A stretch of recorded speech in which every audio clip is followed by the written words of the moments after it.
राष्ट्रपतिले दिएका सुझावलाई सम्बोधन नै नगरी प्रतिनिधि सभाबाट बहुमतले पारित नागरिकता विधेयक अब के हुन्छ?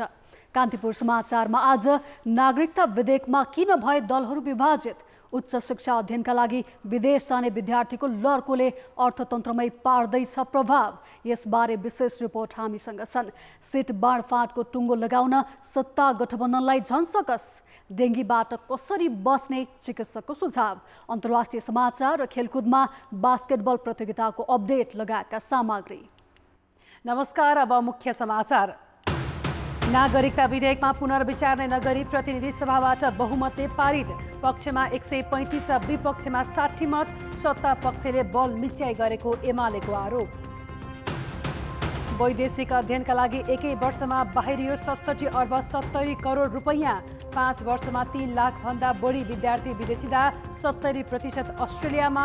हवाई भाडा तिब्बतसम्म। बहुचर्चित पश्चिम सेती र सेती 6 आयोजनाको अध्ययनको जिम्मा फेरि भारतीय कम्पनीलाई।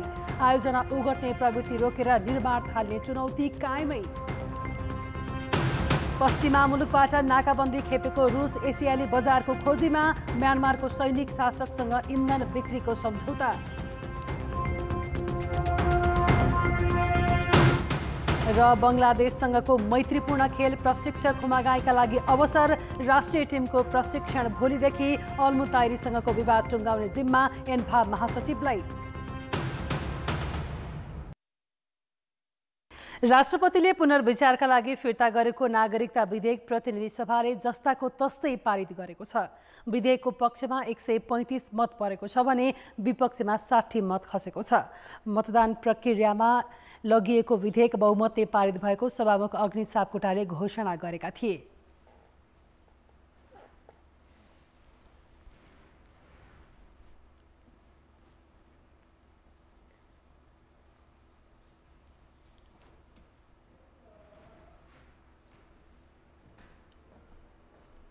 राष्ट्रपति विद्यादेवी भण्डारीले साउन 29 गते नागरिकता विधेयक पुनर्विचार गरियोस् भन्दै प्रतिनिधि सभामा सन्देशसहित फिर्ता पठाएकी थिइन्। तर सत्ता पक्षले त्यसमा कुनै सुनवाई नगर्ने निर्णय गरेपछि आज प्रतिनिधि सभामा दिनभर छलफल भएको थियो। सम्माननीय राष्ट्रपतिबाट सन्देशसहित फिर्ता भएको बैठकमा सरकारले पहिलेकै संशोधन विधेयक पारित गर्न प्रस्ताव गरेको थियो। दिनभर छलफल भए पनि दलहरू आआफ्नै अडानमा रहे। एमालेले भने सरकारले सहमतिको प्रयास नगरी बल मिच्याइ गरेको भन्दै विरोध गरेको छ। अब विधेयक राष्ट्रिय सभामा पठाइनेछ। राष्ट्रिय सभाबाट समेत पारित भएपछि सभामुखले प्रमाणित गरेर प्रमाणीकरणका लागि राष्ट्रपति समक्ष पठाउने व्यवस्था छ। त्यो बेला भने राष्ट्रपतिले फिर्ता पठाउन वा रोक्न मिल्ने कानुनी व्यवस्था छैन। नागरिकता विधेयक पारित भएपछि यसको असर कस्तो पर्न सक्छ? यसबारेको रिपोर्ट हामी केही बेरमा प्रस्तुत गर्नेछौँ। राष्ट्रपतिले पुनर्विचारका लागि फिर्ता गरेको नागरिकता विधेयक प्रतिनिधि सभाले जस्ताको तस्तै पारित गरेको छ। सत्ता गठबन्धनलाई आगामी निर्वाचनको सिट बाँडफाँडको टुङ्गो लगाउन सकस पर्दै गएको छ। प्रारम्भमै महत्त्वाकांक्षी माग दाबी भएपछि सिट सङ्ख्या एकिन गर्न कठिन भएको हो। गठबन्धनको मुख्य घटक नेपाली काङ्ग्रेसले अस्वाभाविक दाबी गर्दा अप्ठ्यारो परेको सहयात्री दलको आरोप छ। कार्यदललाई दिएको समय घर्किनै लाग्दा समेत सहमति नभएपछि शीर्ष नेताहरूले कुरा मिलाउने प्रयास थालेका छन्। 7 गतेभित्र सिट बाँडफाँड टुङ्गो लगाउने दाबी दलहरूको छ। साउन 20 गते सत्ता गठबन्धन दलले प्रतिनिधि सभाका 165 र प्रदेश सभाका 330 निर्वाचन क्षेत्रको भागबण्डा गर्न 11 सदस्यीय कार्यदल बनाएका थिए। 15 दिनभित्र प्रतिवेदन बुझाउन भनिए पनि दलहरूको अस्वाभाविक दाबीले अझै सहमति जुटेको छैन। प्रतिनिधि सभाका कुल 165 सिट मध्ये काङ्ग्रेसले कम्तीमा 95, माओवादीले 55, एकीकृत समाजवादी र जसपाले 30 र राष्ट्रिय जनमोर्चाले 5 सिटमा आफ्नो दाबी राखेपछि सहमति हुन नसकेको हो। आफ्नो दाबीबाट पछाडि नहट्ने काङ्ग्रेसको अडान र 4 दलले काङ्ग्रेसले धेरै दाबी छोड्नु पर्ने भनेपछि कुरा मिलेको छैन। अहिले हामीले 74 मा जनताको अभिमतलाई हेरेर अहिले स्थानीय निर्वाचनमा जनताले दिएको अभिमतलाई हेरेर यी सबै आधारहरूलाई टेकेर हामी न्यायोचित तरिकाले सिटको बाँडफाँड गर्दछौँ। कार्यदलका संयोजक कृष्ण प्रसाद सिटौलाले थप छलफलका लागि समय आवश्यक रहेको भन्दै प्रतिवेदन नै पेश गरेका छैनन्। काङ्ग्रेसकै कारण सहमतिमा पुग्न ढिलाइ भएको भनेका अरू 4 दलले 7 गतेसम्म सिट बाँडफाँडमा सहमति जुटाइने बताएका छन्। सहमतिको नजिक नै छ, तर केही कुराहरू चाहिँ फेरि शीर्ष नेतासँग छलफल नगरिकन हामीलाई टुङ्ग्याउन गाह्रो हो। त्यहाँ सहजीकरणको लागि शीर्ष नेतासँग सिटौलाजीले छलफल गर्ने अनि त्यसपछि आएर बैठक बसेर एउटा सिफारिस गर्ने भन्ने छ। 7 गतेभित्र यसलाई टुङ्ग्याउने भन्नेतिर नै छलफल चलिरहेको छ। सम्मानपूर्ण ढङ्गले यो गर्नै पर्छ भन्ने खालको कुरामा सबै दलहरू छन् र त्यस आधारमा चाहिँ मलाई लाग्दछ 2-4 दिनभित्रमा यो टुङ्गिन्छ होला। त्यति ठुलो यसले समस्या बनाउँछ जस्तो लाग्दैन। गठबन्धनमा बाबुराम भट्टराई नेतृत्वको नेपाल समाजवादी पार्टी र वामदेव गौतम माओवादीको चुनाव चिन्हबाट प्रतिनिधि सभामा भाग लिने गरी भित्रिसकेका छन्। लोसपालाई समेत समेट्ने प्रयास भइरहेको छ। जहाँसम्म चुनावको तालमेल गठबन्धनको कुरा छ त्यसको चाहिँ आधारहरू तयार भइरहेका छन्। कुराकानी आन्तरिक चलिरहेको छ, त्यसको आधारमा हुन्छ। सत्ता साझेदार दलभित्रै कुरा मिल्न नसकिरहेका बेला अरू दललाई समेत ल्याउने र आफ्नो दबाव बढाउने रणनीतिमा काङ्ग्रेस एकातिर र 4 दल अर्कोतिर बनेको देखिन्छ। यसले समयमै सिट बाँडफाँड गर्न गठबन्धनलाई सजिलो छैन। कान्तिपुर समाचारका लागि क्यामेरामा विकास जोशीका साथ बाबुराम तिमिल सिन्हा, काठमाडौँ। आम निर्वाचन नजिकिँदै गर्दा वामपन्थी दलहरू नेकपा एमाले र नेकपा माओवादी केन्द्र आफ्नो शक्ति बलियो बनाउने रणनीतिमा लागेका छन्। चुनावपछि वामपन्थी दलमध्ये ठूलो बन्ने महत्त्वाकांक्षा दुवै दलमा देखिन्छ। त्यसका लागि माओवादी केन्द्रले साना कम्युनिस्ट घटकलाई एक ठाउँमा ल्याउने प्रयास गरेको छ। एकातिर सत्ता गठबन्धन र अर्कोतिर माओवादी केन्द्रको यो रणनीतिले एमालेलाई थप अप्ठ्यारो पर्ने देखिन्छ। संसदको सबभन्दा ठुलो दल नेकपा एमाले आम निर्वाचन नजिक आउँदै गर्दा कठिन अवस्थामा पुगेको छ। 5 दलीय गठबन्धनको चुनौती सामना गर्न एमालेलाई सहयात्री खोज्नै मुस्किल परिरहेका बेला माओवादी सहितका अन्य कम्युनिस्ट घटक एकै ठाउँमा उभिन थालेपछि उसलाई झन कठिन भएको हो। तर एमालेले सत्ता गठबन्धन सहितका अन्य गठजोडलाई अर्थहीन भनेको छ। नेकपा एमालेसँग प्रतिस्पर्धा गर्ने आँट नभएर नै उहाँहरू 5 दल र त्यसमाथि अरू थप दलहरू थप्दै जाँदै हुनुहुन्छ। यसको अर्थ उहाँहरू नेकपा एमालेको शक्तिसँग, यसको लोकप्रियतासँग असाध्यै अत्तालिनु भएको छ भन्ने लाग्छ।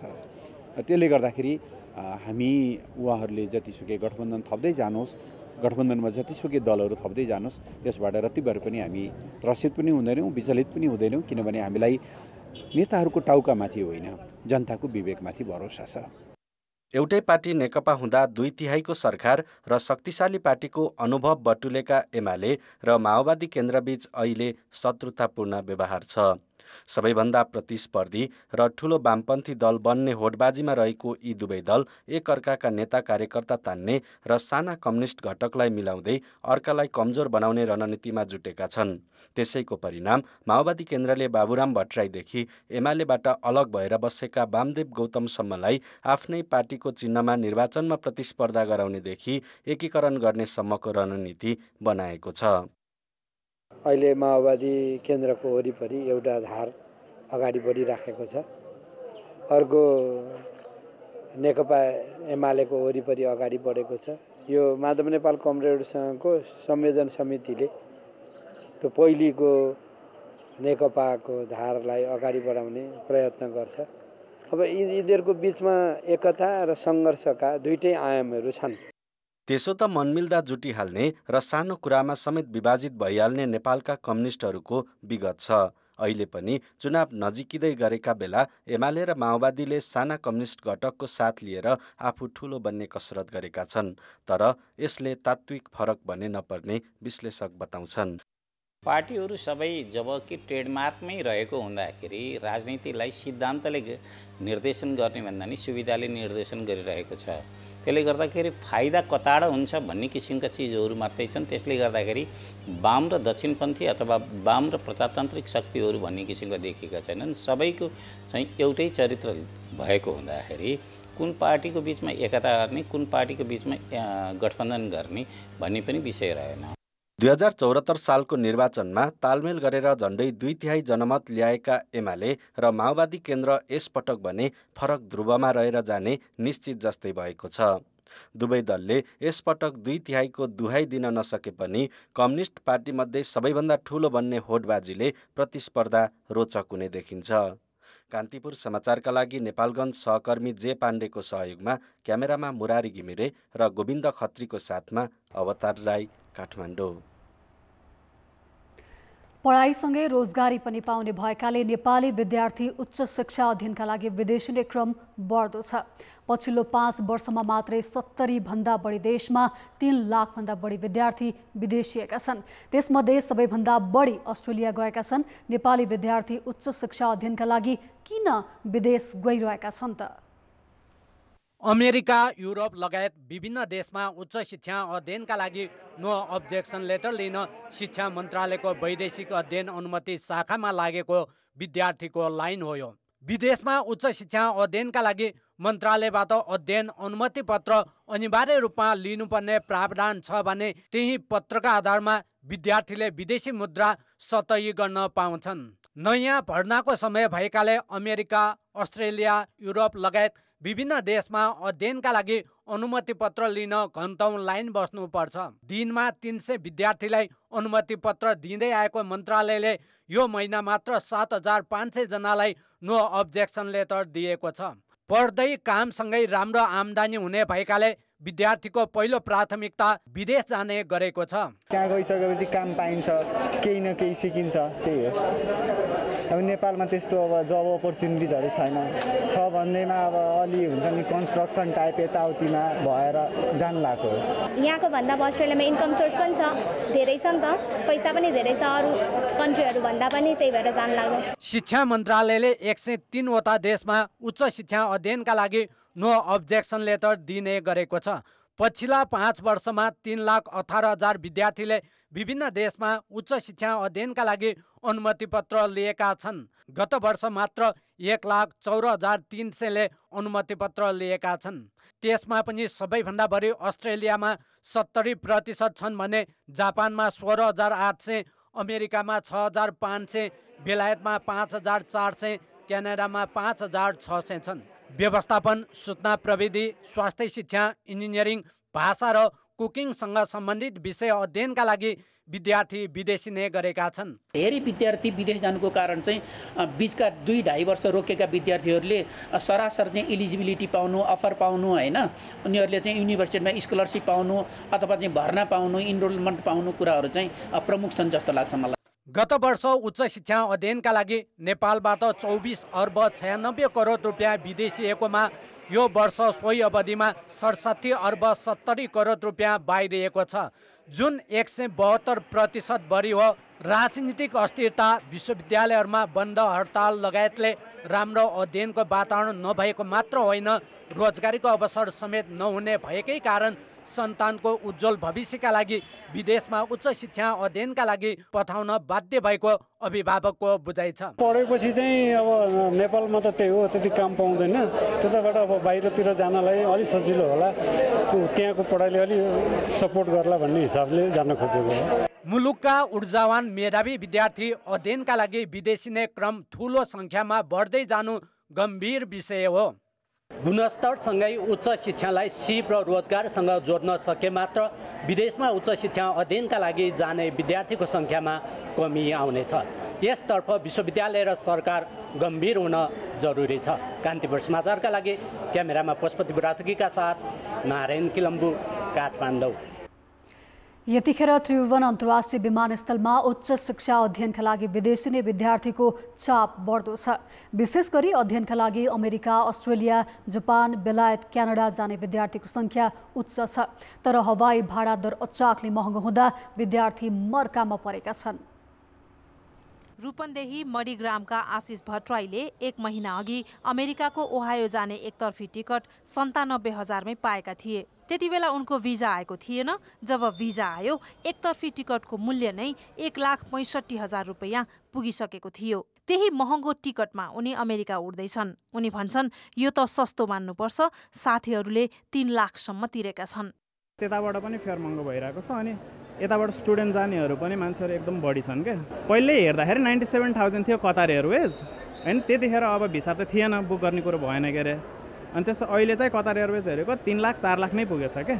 अध्ययनकै लागि अस्ट्रेलिया उडेका अर्का विद्यार्थीको अनुभव पनि उस्तै छ। पहिले अस्ट्रेलियाको दुईतर्फी टिकट 1,20,000 आउँथ्यो, तर अहिले एकतर्फी टिकटकै 2,10,000 रुपियाँ भन्दा बढी तिर्नुपर्ने बाध्यता छ। हतारमा टिकट काट्दाखेरि कसैको 3 लाख पर्न जान्छ, कसैको 2,80,000 पर्न जान्छ होइन। अब काट्नु पर्यो आफ्नो बाध्यता हो, फेरि कलेजले फर्काइदिन पनि सक्छ नि त, त्यो रिस्क लिन चाहँदैनन् विद्यार्थीहरू। अहिले नेपालबाट औसतमा दैनिक 60वटासम्म अन्तर्राष्ट्रिय उडान हुन्छन्। मंगलबार एकै दिन 6,973 जना नेपालीले मुलुक छाडेकोमा अधिकांश विद्यार्थी छन्। तीमध्ये 225 जना अमेरिका, 309 अस्ट्रेलिया, 92 बेलायत र 273 जना जापान गएका हुन्। अमेरिका, अस्ट्रेलिया, बेलायत, जापान, भारत लगायत मुलुक विश्वमै बढी मानिस अध्ययन गर्न जाने गन्तव्यमा पर्छन्। तिनमा उडान कम छन् भने टिकट मूल्य आकाशिएको छ। ती गन्तव्यमा सीमित एयरलाइन्सले उडान गर्ने र टिकट दर निर्धारणमा उनीहरूले सरकारलाई बुझाएको अधिकतम मूल्यभन्दा बढी लिन नपाउने नियम छ। तर माग र उपभोगको नियम अनुसार मूल्य निर्धारण हुने र विदेशी एयरलाइन्सलाई प्रत्यक्ष हस्तक्षेप गर्ने अधिकार नभएको उड्डयन प्राधिकरण बताउँछ। विदेशी विश्वविद्यालयमा भर्ना हुन र अध्ययनमा जाने विद्यार्थीको चाप बढ्दा अन्य समयको तुलनामा विश्वभर नै टिकट महँगो हुने गरेको छ। तर यति बेला थप महँगो परेको हो। भाडा चाहिँ उनीहरूको आफ्नै डिमान्ड सप्लाई पोलिसी अनुसार हुन्छ, तर यो पोलिसी अनुसार हामी चाहिँ म्याक्सिमम भाडा यति छ है भनेर चाहिँ हामीलाई चाहिँ उनीहरूले फाइल गर्छन् सेड्युल दिँदाखेरि। त्योभन्दा बढी छ भनेपछि त्यहाँ कोही एयरलाइन्सले होइन कि बिचको कुनै तपाईँको एजेन्टहरूले ट्राभलले ठगी गरेछ कि भन्ने आधारमा हामी इन्क्वायरी चाहिँ गर्छौँ। त्यसैले इन्टरनेसनल एयरफेयर चाहिँ तपाईँको चाहिँ हाम्रो रेगुलेसनमा छैन। ट्राभलरको डिमान्ड बढी भएकोले गर्दाखेरि चाहिँ अहिले चाहिँ एयरफेयर विगत 1-2 महिना अगाडिको भन्दा महँगो भएको। सन् 2022 को जुन जुलाईमा मात्र 3,88,000 भन्दा बढीले मुलुक छाडे। तीमध्ये अस्ट्रेलिया जानेको संख्या मात्रै 16,000 थियो। भिजा आइसकेपछि मात्र अन्तिम समयमा टिकट काट्नु पर्दा विद्यार्थी महँगो रकम तिर्न बाध्य छन्। यस्तोमा टिकटमा सहुलियत र अन्य सहजीकरणका लागि सरकारले पहल गर्नु आवश्यक छ। कान्तिपुर समाचारका लागि क्यामेरामा विकास जोशी र राजेन्द्र महर्जनका साथमा शर्मिला खनाल, काठमाडौँ। अब जनताको आवाज। आज हामीले 7 प्रदेशमा सोधेका छौँ, उच्च शिक्षाका नाममा विदेशी नै मोह किन बढेको होला?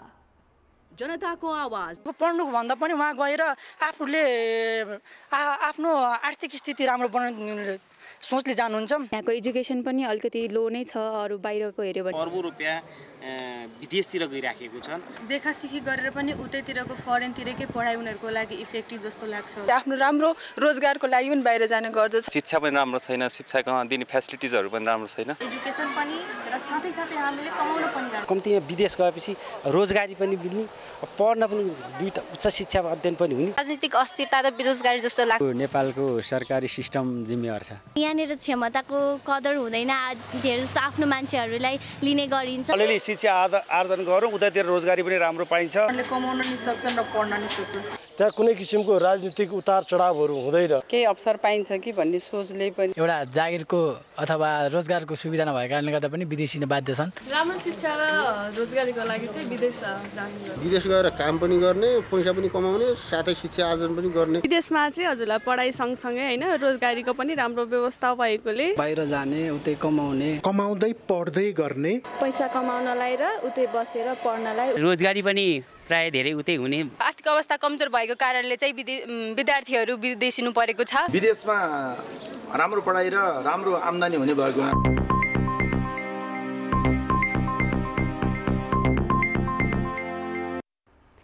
राष्ट्रपति विद्यादेवी भण्डारीले पुनर्विचारका लागि फिर्ता गरेको नागरिकता विधेयक प्रतिनिधि सभाले पुनः हुबहु पारित गर्दा दलहरू विभाजित भए।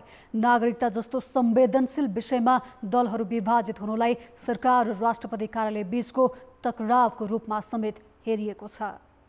संघीय संसदका दुवै सदनबाट पारित भएर प्रमाणीकरणका लागि पठाइएको विधेयक राष्ट्रपतिले फिर्ता गरेपछि दलहरू विभाजित भएका थिए। नागरिकता कानुन बनाउँदा ऐतिहासिक पक्षको अध्ययन, नागरिकताका सिद्धान्तमा स्पष्टता, मधेसको भावना सम्बोधन लगायत विषय उठान गरेर फिर्ता गरे पनि त्यसलाई सत्तारूढ दलले वास्ता गरेनन् र बहुमतले पारित गरे। संवेदनशील विधेयक भए पनि सरकारले यसलाई अन्य विधेयक सरह छलफलमा सम्म लगेन। अब सहमति जुटेन सरकारले सत्प्रयास गर्दाखेरि पनि सहमति जुटेन। अब त्यसलाई थाती राख्नु पर्यो भने त जसले नागरिकता पाएनन् ती त झनै प्रताडित हुने भयो नि त। नागरिकता विधेयक पारित गर्दै गर्दा दलहरूमा वर्षौंदेखि सहमत हुन नसकेको वैवाहिक अङ्गीकृत नागरिकताका विषयमा तीव्र असन्तुष्टि देखियो। त्यति मात्र नभएर नागरिकता विधेयकलाई लिएर राष्ट्रपतिले राजनीति गरेको र ठिक गरेको दुवै तर्क आए। प्रमुख प्रतिपक्ष एमाले राष्ट्रपतिले प्रयोग गरेको संवैधानिक अधिकार ठिक भएको भन्दै विधेयकलाई सहमतिमा अगाडि बढाउन आग्रह गर्यो। सम्मानीय राष्ट्रपतिज्यूले उठाउनुभएका आमाको प्राइभेसीसँग, आमाको गरिमासँग, नागरिकको प्रादेशिक पहिचान हुनेछ, पहिचान सहितको नागरिकता भन्ने संविधानको व्यवस्थासँग या अन्य अहिलेसम्म नागरिकता सम्बन्धमा उठेका यावत प्रश्नहरूलाई एकमुष्ट समाधान गरेर यसलाई एउटा सर्वस्वीकार्य दस्तावेज बनाइयोस् भनेर उहाँले हामीलाई दिनुभएको अवसरलाई हामीले त्यही रूपमा त्यही गम्भीरताका साथ लिनुपर्छ भन्ने म आग्रह गर्न चाहन्छु। खै कुन्नी कहाँ बसेर कोसँग कसम खानु भएको छ नेपालका नागरिकहरूले हामीले अरू विदेशी सरहको विदेशमा जे व्यवस्था छ त्यो सरहको व्यवस्था गर्नुभन्दा नागरिकतै रोक्न खोजे जस्तो कुरा गर्नुहुन्छ। तर सत्तारूढ दलको भनाइ फरक रह्यो। उनीहरूले केपी शर्मा ओली नेतृत्वको तत्कालीन सरकारले जारी गरेको अध्यादेश भन्दा केही फरक नभएको भन्दै राष्ट्रपतिले विधेयक फिर्ता गरेर राजनीति गरेको घुमाउरो भाषामा आरोप नै लगाए कि 8वटा सन्देश सहित फिर्ता गर्नको निम्ति 14 दिन समय लाग्दैन थियो। तर किन लाग्यो भन्दा उहाँको मनभित्र चाहिँ कतै यसलाई प्रमाणीकरण गरेर पठाउँ भन्ने पो थियो कि त्यो चाहिँ थियो जस्तो मलाई लागेको छ। गम्भीर प्रकृतिका संविधानसँग बाजिने अवस्थामा पुनर्विचार गर्नको लागि त्यो संवैधानिक व्यवस्था गरिएको हो।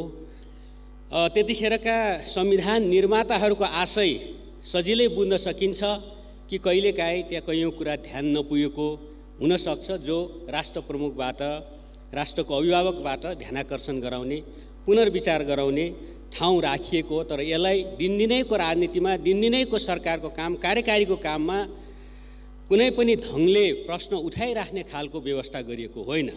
कतिपय सांसदले नागरिकतालाई राष्ट्रियतासँग जोड्नु नै समस्या रहेको बताए।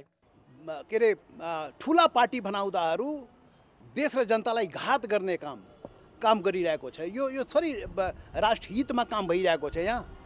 यहाँ त दलीय स्वार्थ, देशको स्वार्थ र जनताको स्वार्थभन्दा माथि भयो के। प्रतिनिधि सभाबाट बहुमतले पारित भएको विधेयकलाई लिएर दलहरूबीच दूरी बढेको छ। अझ महत्त्वपूर्ण कुरा चाहिँ राष्ट्राध्यक्षले गरेको पुनर्विचारको आग्रहलाई सरकारले सुनवाई नै गरेन। विधेयकमा सरकारले केही परिवर्तन गर्न नखोज्नु कति स्वाभाविक हो त? फास्ट ट्र्याकबाट आएपछि जे सन्देश सहित गएको थियो त्यसलाई चाहिँ फास्ट ट्र्याकमै दफावार छलफल चलाउन सकिने एउटा ठाउँ हुन्छ। अर्को चाहिँ ध्वनिमत साथ त्यसलाई चाहिँ हुन्छ र हुन्न भन्नेमा पनि त्यो संसदले चाहिँ प्रयोग गर्न सक्छ। त्यो भनेको संसदीय विवेक प्रयोग गर्ने कुरा हो। It depends upon the parliamentary wisdom भन्छ। यो पार्लियामेन्ट विजडममा भर पर्छ। संसदमा सत्तापक्ष र विपक्षीका सांसदले गरेको तर्क र संसद बाहिर भइरहेको बहसलाई सरकार र राष्ट्रपति कार्यालय बीचको टकरावको रूपमा समेत हेरिएको छ। कान्तिपुर समाचारका लागि क्यामेरामा पशुपति बुढाथोकी र विकास जोशीका साथ सुबिन्द्र श्रेष्ठ र दीपक आचार्य, काठमाडौँ। समाचारमा पुनः स्वागत छ। दिनहुँ जसो कुनै न कुनै अपराधको घटना भइरहेको प्रहरीको तथ्याङ्कले देखाउँछ, तर ती सबैमा अनुसन्धान र कारबाही हुँदैन। हत्याका मात्रै वर्षेनी 1000 भन्दा बढी घटना भएको देखिन्छ। त्यसमा कतिमा अनुसन्धान हुन्छ र कति अलपत्र छाडिएका छन् त? आफूले गरेको अपराधबाट जोगिन आरोपी सधैँ लुक्ने प्रयास गर्छ, तर पीडितलाई न्यायको अपेक्षा मरेको हुँदैन। त्यसो भए देशैभरि त्यस्ता कति अपराध छन् जसको समयमा अनुसन्धान हुन नसकेर पीडितले न्याय पाउन सकिरहेका छैन। हरेक दिनका आपराधिक घटनामाथि स्थानीय प्रहरीले प्रारम्भिक अनुसन्धान गर्छ, तर कतिपयको अनुसन्धान नभएको मात्रै होइन, फाइल समेत बन्द भइसकेका छन्। 2069 साल असोज 17 गते हत्या गरिएका हिन्दू महासङ्घका वरिष्ठ उपाध्यक्ष दिवाकर चन्द 68 साल फागुनदेखि बेपत्ता छोरी मैया महर्जनको अनुसन्धानको फाइल बन्द जस्तै छ। 4 वर्ष भएको कञ्चनपुरकी निर्मला पन्तको हत्याकाण्डमा अहिलेसम्म प्रहरीले अपराधी पत्ता लगाउन सकेको छैन। जिल्ला प्रहरी कार्यालयहरूबाट केन्द्रीय अनुसन्धान ब्युरो CIB ले सङ्कलन गरेको तथ्याङ्क अनुसार ज्यान सम्बन्धी मात्रै 4125 घटनाको अनुसन्धान बाँकी नै छ। हत्या, अपहरण, लागु औषध र मानव बेचबिखन जस्ता जघन्य प्रकृतिका 2156वटा घटनाका आरोपी पत्ता लाग्न सकेको छैन। यो केसेसहरू भनेको चाहिँ 15-16 वर्ष 18-20 वर्ष पुराना केसहरू हामीले चाहिँ कलेक्सन गरेका छौँ। अब सबैसँग समन्वय गरेर टेक्निकली के गर्न सकिन्छ त्यो कुरा पनि हेर्दै हेर्दै म्यानुअली के गर्न सकिन्छ र तत्कालीन अवस्थाको कुराहरूलाई सबैलाई जोडेर एउटा जुन डोरी बनाउने, चेन बनाउने जुन छ त्यो चाहिँ हामीले प्रयास त्यसरी गर्छौँ। सिआइबीले सङ्कलन गरेको तथ्याङ्क अनुसार प्रदेश 1 मा सबैभन्दा धेरै 677 जघन्य आपराधिक घटनाको अनुसन्धान भएको छैन। उसले अहिले 83 घटनाको मिसिल मागेर अनुसन्धान थालेको छ।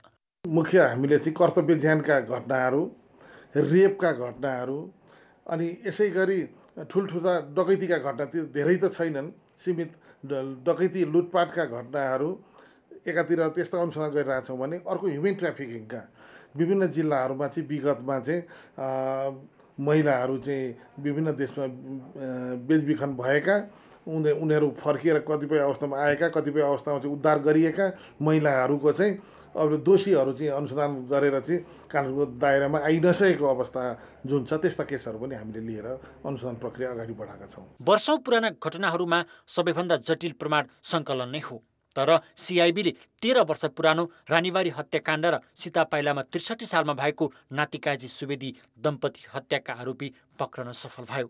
यसले कतिपय घटनाका अपराधी परिस्थितिजन्य प्रमाणबाट पत्ता लाग्छन् भन्ने देखाउँछ। इन्भेस्टिगेसन भनेको एकदम ओभरनाइट मान्छे समात्यो कारवाही गरौँ भन्ने कुरा मात्रै इम्पोर्टेन्ट होइन।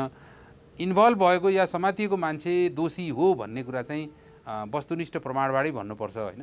त्यसो हुँदा अभियोजनको पार्टमा हामीले यी कुराहरूलाई हेक्का राख्नुपर्छ। त्यसो भए हुनाले अहिले यहाँले भन्नुभएको जस्तै सिआइबीहरूले यस्ता जघन्य केसहरूलाई चाहिँ जुन सब नेपालभरबाट खोजिरहेको छ भन्ने कुराहरू चाहिँ त्यो एउटा राम्रो पार्ट हो। सिआइबीले सङ्कलन गरेका तथ्याङ्कले अनुसन्धानको बाटाहरू खुलै छन् भन्ने सन्देश दिएको छ। तर पीडितलाई न्याय दिन त्यस्ता अनुसन्धानमा गम्भीर भने हुनैपर्छ। कान्तिपुर समाचारका लागि क्यामेरामा गोविन्द खत्री र पशुपति बुढाथोकीका साथमा रमेश धमला, काठमाडौँ। अब जनमतको अन्तिम परिणाम। जनमतमा हिजो हाम्रो प्रश्न थियो, निर्वाचनका उम्मेदवारले खर्च विवरण नबुझाउने प्रवृत्तिलाई के भन्ने? ए राजनीतिक दम्भ, बे कानुनको बेवास्ता र सी आयोगको निरीहता। जनमतको अन्तिम परिणाम यस्तो छ, ए राजनीतिक दम्भमा 57%, बे कानुनको बेवास्तामा 16% र सी आयोगको निरीहतामा 27% मत प्राप्त भएको छ। अब आजको प्रश्न। जनमत हाम्रो प्रश्न छ, सबै आपराधिक घटनाको सफल अनुसन्धान हुन किन नसकेको होला? ए दक्ष जनशक्ति कमी, बी तथ्य प्रमाणको अभाव र सी प्रहरीको लापरवाही। जनमतको अन्तिम परिणाम भोलि साँझ 8 बजेको कान्तिपुर समाचारमा प्रसारण गर्नेछौँ। कृपया न्युज स्पेस ए बी वा सी टाइप गरी 34001मा SMS गरी आफ्नो मत व्यक्त गर्नुहोला। आर्थिक र अन्तर्राष्ट्रिय समाचार अझै बाँकी छन्। अर्थ र विकास के चर्चामा रहेको 750 मेगावाट क्षमताको पश्चिम सेती जलविद्युत आयोजना सरकारले भारतीय कम्पनी NHPC लिमिटेडलाई सुम्पिएको छ। गत साउन 23 गते बसेको लगानी बोर्डको बैठकले आयोजना NHPCलाई दिने निर्णय गरेकोमा आज सरकार र कम्पनीका प्रतिनिधिबीच सम्झौता भएको हो। सरकारले 36 वर्षपछि फेरि भारतीय कम्पनी NHPCलाई आयोजना सुम्पिएको छ। भारतमा ऊर्जा अभाव भएको अवस्थामा भारतीय सरकारी कम्पनी NHPCले यसको निर्माणलाई गति दिने अपेक्षा गर्न सकिन्छ।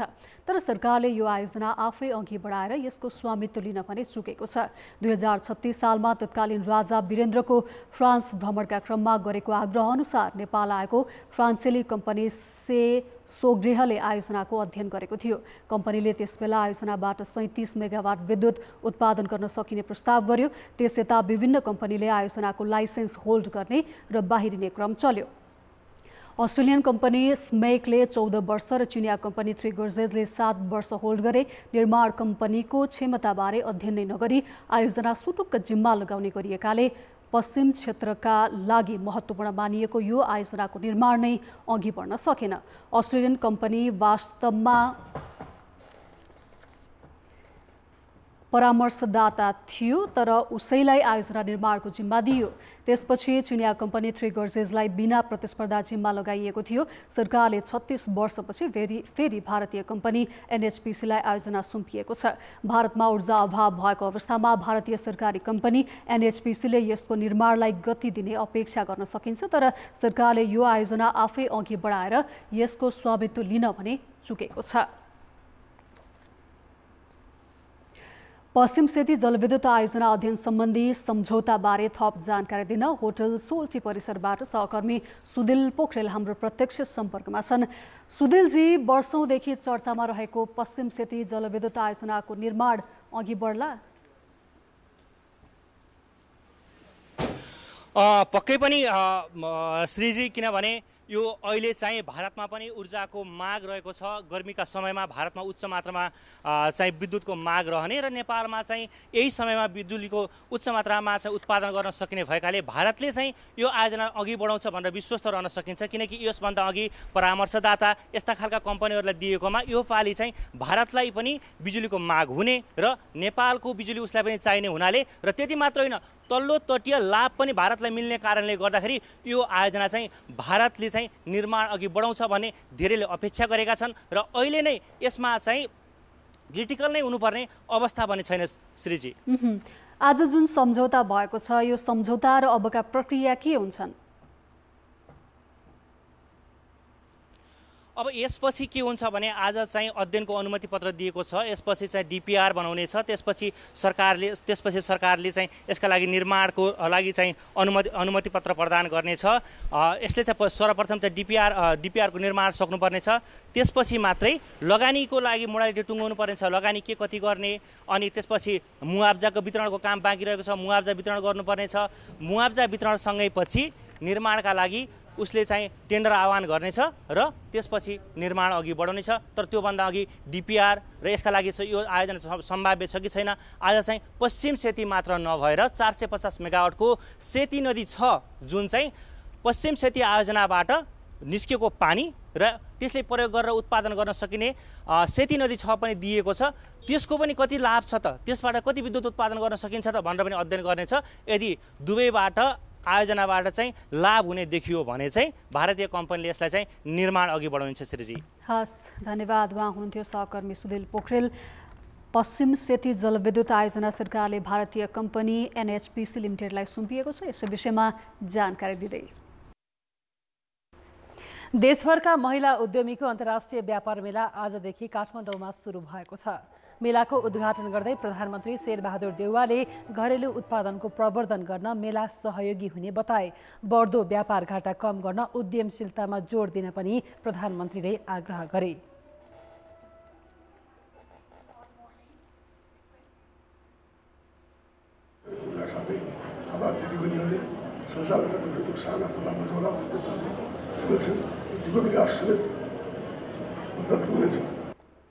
नेपालमा उत्पादन भएका वस्तु तथा हस्तकलाको आन्तरिक बजार विकास तथा निर्यात व्यापारलाई प्रवर्धन गर्न मेला आयोजना गरिएको महिला उद्यमी महासङ्घले जनाएको छ। मेलामा प्रदेश नम्बर 1 मा उत्पादन हुने तामाका भाँडा तथा मौलिक खाद्य उत्पादन, मध्य प्रदेशका मिथिला आर्ट, बागमती प्रदेशका नेपाली वेशभूषा सहितका सबै प्रदेशका विशिष्ट उत्पादन राखिएका छन्।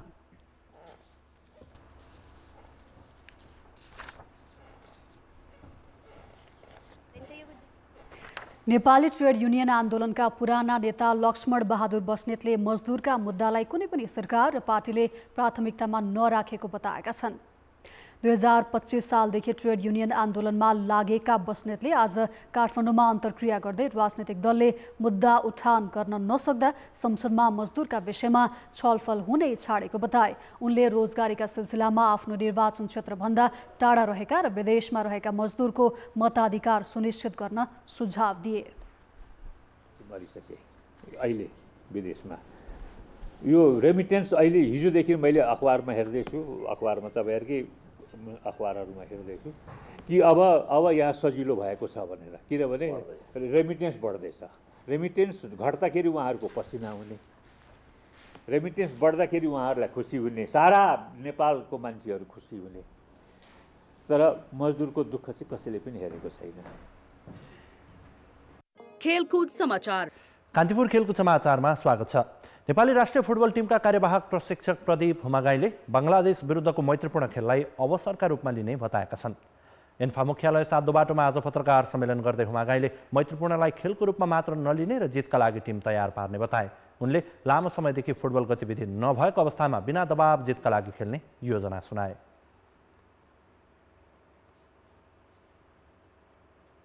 यो मेरो मात्र दायित्व होइन, यो हामी सबै जनाको दायित्व, नेपाली नेसनल टिमको कुरा हो यो। र हामी यो फ्रेन्डली म्याचलाई फ्रेन्डलीको रूपमा मात्र नहेरिकन यो जितको रूपमा तयारी गर्ने भन्ने मेरो पर्सनल प्लस चाहिँ टिमसँगको प्रिपरेसनको कुरामा, एन्फासँगको प्रिपरेसनको कुरामा यो सबैजनाको कोअर्डिनेसनले प्राप्त हुने लक्ष्य हो। यहाँको सिनियर टिम कहिलेकाहीँ हेर्नुपर्छ, यति चाँडो अपर्च्युनिटी आउला भेटेन, तर ढिला पनि आएको अपर्च्युनिटी हो, किनभने म पहिल्यै तयारी थिएँ। तर अहिले यो जुन विश्वास हो, इम्प्याथी हो, यो चाहिँ यो ट्रस्टलाई मैले रेस्पेक्ट गरेर चाहिँ यो आएको कुरालाई खुसी लागेको छ। बङ्गलादेश विरुद्धको मैत्रीपूर्ण खेलका लागि अमेरिका बस्दै आएका हुमागाईलाई अखिल नेपाल फुटबल सङ्घ एन्फाले यही साता कार्यवाहक प्रशिक्षक नियुक्त गरेको हो। यस्तै युगल किशोर राईलाई सहायक प्रशिक्षक र विनोद डङ्गललाई गोलरक्षक प्रशिक्षक नियुक्त गरिएको छ। नेपालले आगामी असोज 11 गते बङ्गलादेश विरुद्ध दशरथ रङ्गशालामा मैत्रीपूर्ण खेल्ने तालिका छ। हुमागाईको नियुक्तिसँगै नेपाली टिमको मुख्य प्रशिक्षक अब्दुल्लाह अल्मुताइरी भने नेपाल नफर्कने सम्भावना बढेको छ। हुमागाईको नियुक्तिसँगै एन्फाले अल्मुताइरीको विकल्प चाहेको सन्देश दिएको छ भने अल्मुताइरीले एन्फाको पत्रको जवाफ लेखेका छन्। अहिले अल्मुताइरीको विषय टुङ्गो लगाउने जिम्मा महासचिव किरण राईले पाएका छन्।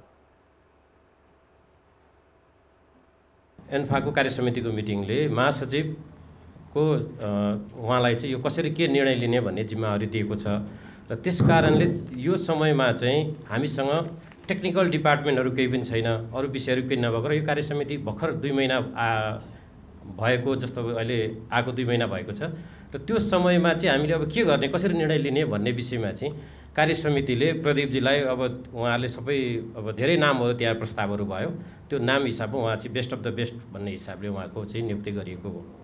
यसैबीच नेपाली राष्ट्रिय फुटबल टिमको बन्द प्रशिक्षण भोलिदेखि सुरु हुने भएको छ। बङ्गलादेशसँग हुने मैत्रीपूर्ण खेलका लागि नेपाली टोलीले लगनखेल स्थित आर्मीको मैदानमा अभ्यास गर्नेछ। एन्फाले केही अनुभवीलाई समेट्दै आइतबार 40 खेलाडीलाई अभ्यासमा बोलाएको थियो। टिममा लामो समयपछि गोलरक्षक विकेश कुथु लगायत अरू खेलाडीले पनि पुनरागमन गरेका छन्। आयोजक नक्खीपोट क्लबलाई पराजित गर्दै रोयल युथ क्लब प्रथम राष्ट्रिय खुल्ला बास्केटबल प्रतियोगिताको पुरुषतर्फ सेमिफाइनलमा प्रवेश गरेको छ। नक्खीपोट क्लबको कवर्ड हलमा आज भएको पहिलो क्वार्टर फाइनलमा रोयलले 105 स्कोर गर्दा नक्खीपोट 27 स्कोरमा समेटियो।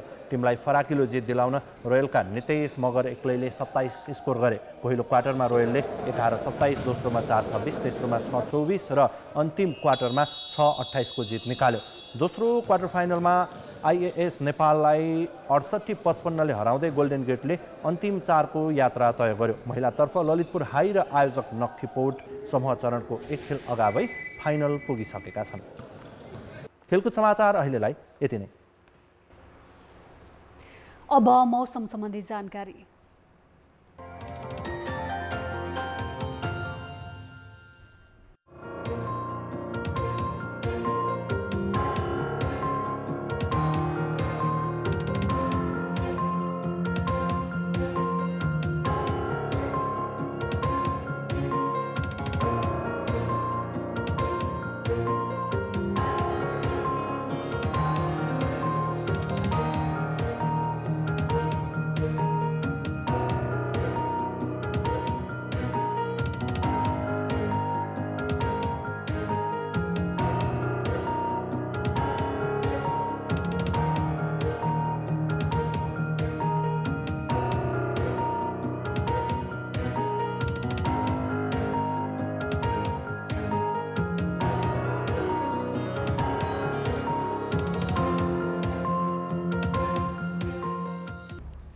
कान्तिपुर समाचार अहिलेलाई सकियो। कान्तिपुर टेलिभिजन हेर्दै गर्नुहोला।